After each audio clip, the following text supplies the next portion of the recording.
Nuwun. Monggo, monggo Wah. Monggo Wah. Sedap Wah. Jan. Monggo pinarane Pak Kli. Monggo. Ya wis. Kok ngene iki kahanane lah. Aku iki lho saka ngarep ki parang saiki iki suket gak angel. Makan Nak angot ngono lho teng arah nak muni nek ning sawah. Bola-bali tukul. Niki sak tas mboten udan. Monggo ses kesana Pak. Nek sak wontenipun nggih. Apa ini? Wah, Gudang garam. oh gudang lho. Nggih.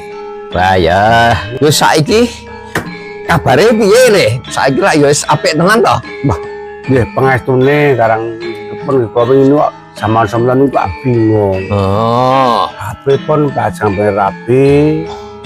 Ke bapaknya mboten oleh. Mau lah pun seneng lek. mongko bocah ya seneng tenan. Tenan niku. Nggih.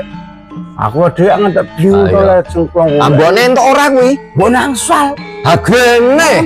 Bapakne wis atos. Walah ya Allah. Ning niku niku dolane niku nggih kersane sing kuwaos. Heeh. Bapakne niku sakit. Heeh, nek sak diliki ae. Monggo sakit niku sik takoke kok kula. Wah. Kok aku nggih. Repon ndelok itu. kula niku yo ndelok kok rezekine wonten mawon. Wedhus kula niku do mana. Walah, saiki dhewe wedhus piro? Kang pun 8. Nggih. Wah, pitik kula niku sedula kula niku pitik niku rekane budidaya to klik niku nggih. Heeh. Men kabeh niku wong kula won batur seneng nggih. Niku diparingi hasil pitik untuk bantuan pemerintah. Walah, wong piro? niku gangsal 100. 500. Nggih. Alhamdulillah. Iso kena urip tenan kuwi. Sak nggih Pak pun ngendhok niku 300 langkungan. Nggih niku telepon berarti saking dinas niku Ning ya kuwi ngene le saiki dadi saiki leh mumbut gawe ya mbok sing temen-temen kowe nek bebojoan bebrayan nek karo Lastri gandeng iki ibarate bapake iki Lastri iki entuk hidayah petunjuk nggih kanthi lantaran loro lantaran loro jalan langsung maring jalan pepadang niku niki pun angsal. Wah, lajeng kula nggih kula nembung sak sae. Oh, ya. Kula pun matur Pak RT, Pak RW. Kula dinten kepenger nggih kula kan rembug pindah to kula mboten duit, kula rembug kula metu dalan. Niku nggih.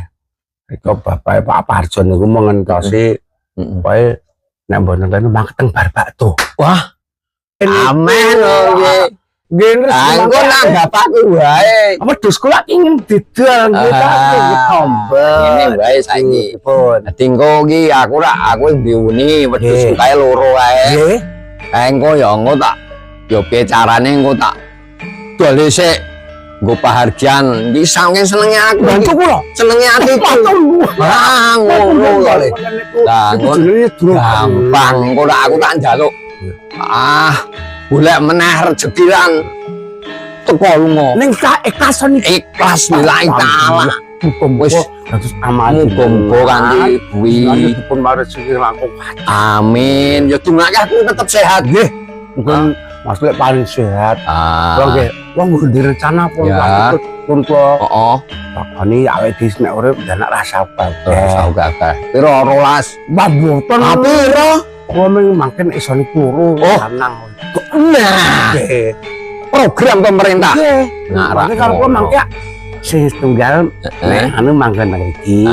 Sing siji Mbah cocok Pak Parjo. Ayo kuwi. Tur kula bakal jemar para parisan lho. Nek mangken mbahne kok menawa niki ta teng pundi malih mangke. Iki ora ngarep-arep tetep anggo mbok menawa to. Yo. Ewedene mbok diparing nggih tetep. Ya ora apa. Senajan mboten duwe. Ning wong niku tentrem mergo sing penting ayam tentrem semeleh pikire. Nggih nek Gusti niku sentenan. Ya wis ngene wae saiki gandeng kabeh ya wis ketemu apik bagas warasan kabeh. Aku tak njaluk pamit sik ya le. Mbok ngapun aneruske aku gek lepta lho. Rong dina ora tak lepi wong bar tak rabuk. Ngojok-ngojok riyen kadang matur nuwun. gampang ku. Kula tesih Aku lewat bareng lewati warung akeh. niki golek gendurian wingi dalu. Penake wae. Kok malah ngonek lasir teko malah kon gawe sego goreng. Oh, nggih. Wis, ngono sih ya. Dereken Wis sing ati-ati aja dibalani meneh. Nggih. Barang sing kaya ngono kuwi. Hitungan Mas Suwun. Nggih. Yes. Kok sing ngeder Pak Klik, kok tak anurin ajeng ngaso nggih. Nggih.